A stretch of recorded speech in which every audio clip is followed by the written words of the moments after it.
할렐루야. 아침 7시에 찾아가는 하나님의 말씀입니다. 오늘은 야고보서 2장 14절에서 26절까지 말씀입니다. 우리 행함이 있는 믿음이 진짜 믿음이다 라고 하는 주제로 말씀을 전하겠습니다. 오늘 말씀이 좀 길기 때문에 설교를 해가면서 한 절 한 절 좀 살펴보도록 하겠습니다. 일단 야고보에서 시종일관 강조하는 것이 무엇인가? 우리가 알면은 야고보에서 강조하는 것은 행함이다 이렇게 말할 수도 있지만 사실은 행함만이 아니라 믿음, 그러니까 믿음 있는 행함, 진짜 믿음에 대한 것을 우리에게 이야기하여 주고 있는 것입니다. 본격적으로 야고보서의 핵심적인 주제가 이 장에 이제 다루어지고 있는데, 믿음은 보이진 않지만 보여줄 수 있는 것이 되어야 된다 하는 것입니다. 그러니까는 운전을 할 줄 알아야지 면허증만 가지고 있으면 그 사람은 그 면허증이 위조이거나 가짜이거나 아예 쓸모가 없는 것이 되어지는 것이듯이, 그러니까는 면허증과 운전할 줄 아는 것이 그 사람이 진짜 드라이버라고 하는 것을 증명해 내듯이, 우리가 신자로서 구원 얻는 믿음이라고 하는 것은 믿음 혼자만 단독으로 있을 수는 없고 항상 실천과 행함 속에 열매가 맺어져야 된다 하는 것을 알려주고 있습니다. 세상에는 음이 있고 양이 있고 밤이 있고 낮이 있고 북극이 있으면 남극이 있고 이런 것이 다 하나가, 그러니까 하루라고 하는 것은 낮과 밤이 합쳐져서 하루가 되고, 인간은 남자 여자가 합쳐져서 인간이라고 하는 것을 이루듯이 진짜 믿음도 믿음에 더불어서 실천이 있고 그것을 따라서 믿음의 열매가 나타나는 것으로 우리의 믿음을 증명해 낼 수 있다고 하는 사실을 알려주고 있는 것입니다. 그래서 14절, 내 형제들아, 만일 사람이 믿음이 있노라 하고 행함이 없으면 무슨 유익이 있으리요. 그렇죠. 면허증이 있는데 운전할 수 없으면 무슨 유익이 있겠습니까? 믿음도 마찬가지로 내가 믿습니다 그러는데 행함이 없으면 유익하지가 않다. 그 믿음이 능히 자기를 구원하겠느냐 이렇게 말을 했어요. 우리는 오직 믿음, 로마서에 보면은 믿음으로 구원을 얻는 것이지 공덕을 쌓거나 그 다음에 구제를 통하여서 구원을 얻는 것은 아니다. 오직 믿음을 강조해서 이것이 반대되는 개념처럼 느껴지지만 서로 보완을 해주고 있는 것이다 하는 것입니다. 그러니까 진짜 다이아몬드를 증명해 내기 위하여서는요, 가장 강력한 것이니까 망치로 한번 깨보면은 그것이 진짜 다이아몬드인지 가짜 다이아몬드인지 금방 알 수 있지 않겠습니까? 그러니까 우리의 믿음도 진짜라고 한다면 순종하는 믿음이 진짜인 것을 순종을 통하여서 증명할 수 있더라고 하는 것입니다. 이건 예수님도 마찬가지예요. 마태복음 7장 21절, 나더러 주여 주여 하는 자마다 천국에 들어갈 것이 아니요 다만 하늘에 계신 내 아버지의 뜻대로 행하는 자라야 들어가리라, 이런 말씀을 하셨지 않습니까? 그러니까 여기서 주여 주여 한다는 것은 기도도 하고 간증도 하고 봉사도 하고 성경을 읽는데 할렐루야 아멘을 하는데 결정적으로 뭐가 없습니까? 행함이 없다. 그러니까 네가 만약 그 행함이 없는 사람이라고 한다면, 주님의 십자가의 길로 걸어가지 않는 사람이라 한다면 네가 가진 믿음이 진짜인지 다시 한번 살펴봐라. 비슷한 것 같지만 진품이 아닌 유사품일 수가 있다. 그러니까 능히 자기를 구원하겠느냐, 그러니까 유사품인 것으로 구원을 받을 수가 없다라고 하는 것입니다.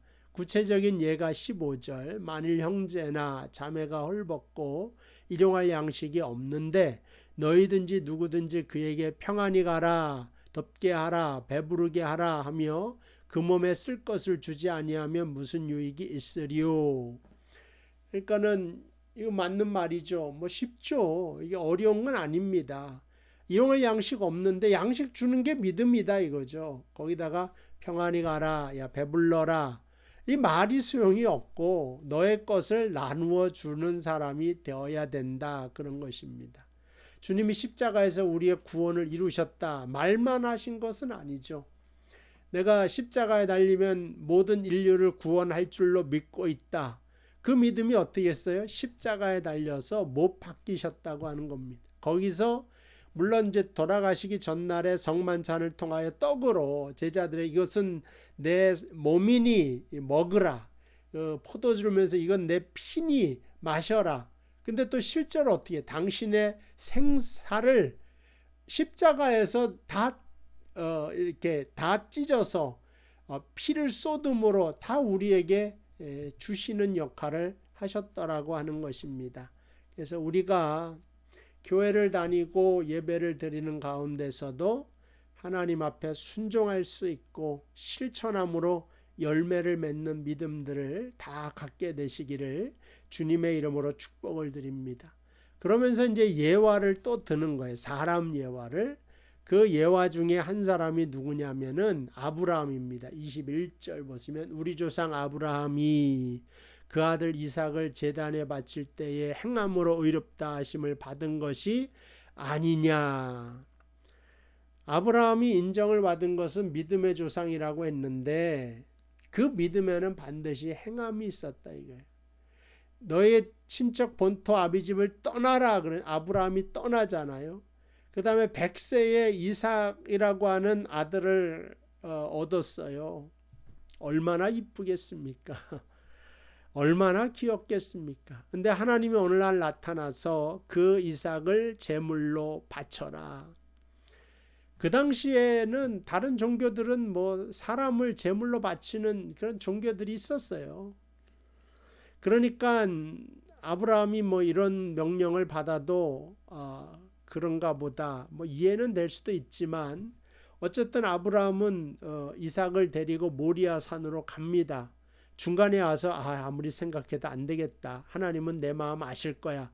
돌아선 것이 아니라 아침 일찍 그냥 깨자마자 밥도 안 먹고 그냥 달려가는 거예요. 왜냐 밥 먹고 좀 생각하다 보면 약해질까 봐.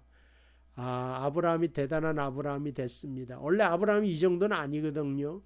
너희 친척 본토 아비집을 떠나라고 했는데 조카도 데려가고 아버지도 데려가고 양식이 없으니까 애굽에 가고 애굽에는 항상 양식이 있잖아요. 원래 우리가 지도상에 보면 다 사막이잖아요. 근데 옛날에 적각꿀이 흐르는 땅은 다 사막인데 강이 있어요.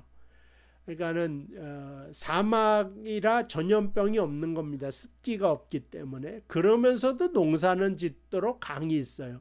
그게 바로 갈릴리입니다. 그래서 가나안 땅이 우리가 볼 땐 이스라엘 볼 땐 밴쿠버처럼 이렇게 수려한 나무도 없고 온통 광야고 사막인데 무슨 적각꿀이 흐르겠는가. 근데 그 당시에는 과학 의술 같은 게 없기 때문에 하여간 그쪽으로 인도하셨는데 아브라함이 거기서도 양식이 없으니까 애굽으로 나일강 그 농작 지역으로 간 겁니다.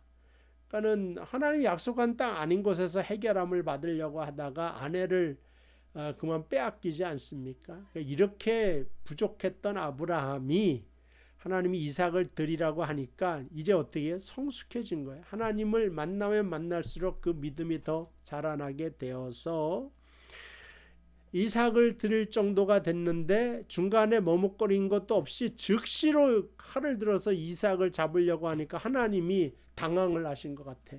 아브라함아, 아브라함아.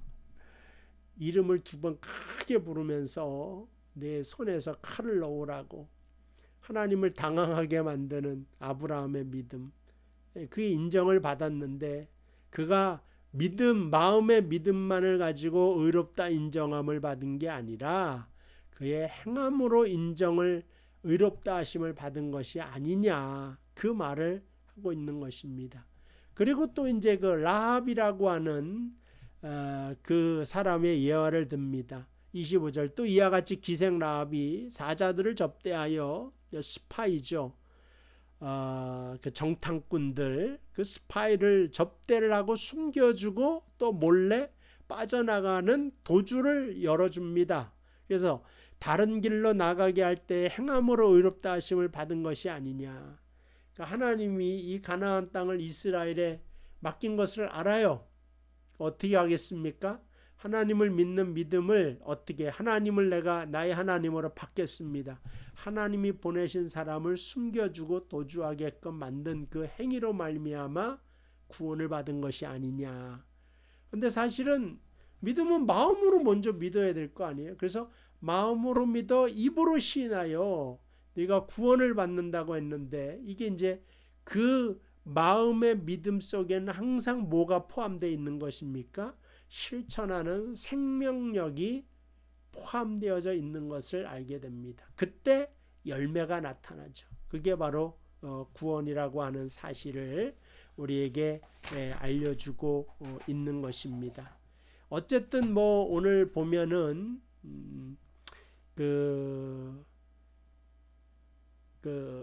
이제 쭉 보면은 그 14절부터 이렇게 쭉 있는데, 행함이 없는 것은 유익이 없다. 여기 20절에도 허탄한 사람의 행함이 없는 믿음이 헛것인 줄을 알고자 하느냐. 행함이 없는 것은 허탄한 짓이다 하는 거. 26절, 영혼 없는 몸이 죽은 것 같이 행함이 없는 믿음은 죽은 것이다. 그래서 행함이 있는 믿음에 대한 강조가 바로 야고보서이다 라고 말할 수 있습니다. 그래서 야고보서가 로마서랑 이렇게 반대되는 개념이 아니라 서로가 서로를 보완해줘서 통합을 이루는 하나님의 말씀이다, 이렇게 생각하면 될 것 같습니다. 다시 한번 말하지만 주여 주여 한다고 다 천국에 들어갈 것이 아니라 하늘에 계신 내 아버지의 뜻대로 살아야 된다고 말을 하고 있습니다. 사실 이렇게 제가 말로 설교는 쉽게 하지만 어렵습니다. 뜻을 이해하는 게 어려운 것이 아니라 실제로 그 믿음대로 살아내기가 여간 어려운 것이 아닙니다. 1000번을 흔들려야지 어른이 된다 그래요. 우리의 믿음도 맨 처음부터 든든한 믿음이 아니죠. 아브라함도 맨 처음에 막 흔들리잖아요. 아내를 막 빼앗기기도 하고, 뭐 지금 하나님이 언약한 땅이라고 하지만 애굽으로 달려가서 일용할 양식 구하기도 하고, 하나님이 그래서 아시기 때문에 야고보서 1장도 인내해라, 포기하지 마라. 믿음이라고 하는 것은 다시 한번 일어나게 만들어서 하나님의 주신 믿음 안에서 순종하게 만드는 것이 아닌가 하는 그런 생각을 갖습니다. 저도 목사지만 실천에 대한 문제를 늘 고민하고 있고, 믿음의 사람으로 어떻게 하나님의 기뻐하심 대로 인정할 만한 믿음으로 살아내느냐가 늘 그 신앙의 커다란 숙제임에 틀림이 없습니다. 그러니까 여러분도 오늘 말씀을 읽으면 이해 못하시는 분은 아무도 없습니다. 우리가 좀 더 나아가서 처음부터 100점은 없죠. 한 걸음 두 걸음 나아가는 것입니다. 그러니까 오늘 예화를 든 것도 일용할 양식 없는 자에게 예수님은 냉수 한 그릇이라도 대접을 해라, 여기서부터 시작하라는 것 아니겠습니까? 그러니까 오늘 주님의 십자가 지심을 생각하시면서 그 십자가를 통과해 나는 그러한 삶을 여러분 살아낼 수 있게 되기를 주님의 이름으로 축복을 드립니다. 기도하겠습니다. 하나님 감사합니다. 오늘도 야고보서를 통하여 순종하는 믿음, 실천하는 믿음, 그것을 통하여 열매 맺으라고 우리에게 도전하게 하신 것 감사합니다. 우리의 믿음이 마음에만 머물러 있는 것이 아니라 실천할 수 있는 믿음, 예수를 닮아가고 예수와 함께 살아나갈 수 있는 저희들 되도록 인도하여 주시옵소서. 일용할 양식이 없는 자를 불쌍히 여기는 마음뿐만 아니라 내 쌀국간에 쌀독을 열어서 그에게 양식을 나누어 줄 수 있는 자리에까지 나아갈 수 있도록 축복하여 주시옵소서. 예수님의 이름으로 기도하옵나이다. 아멘. 감사합니다. 오늘도 주님 안에서 승리하시기를 주님의 이름으로 축복을 드립니다. 내일 이 시간 또 뵙도록 하겠습니다.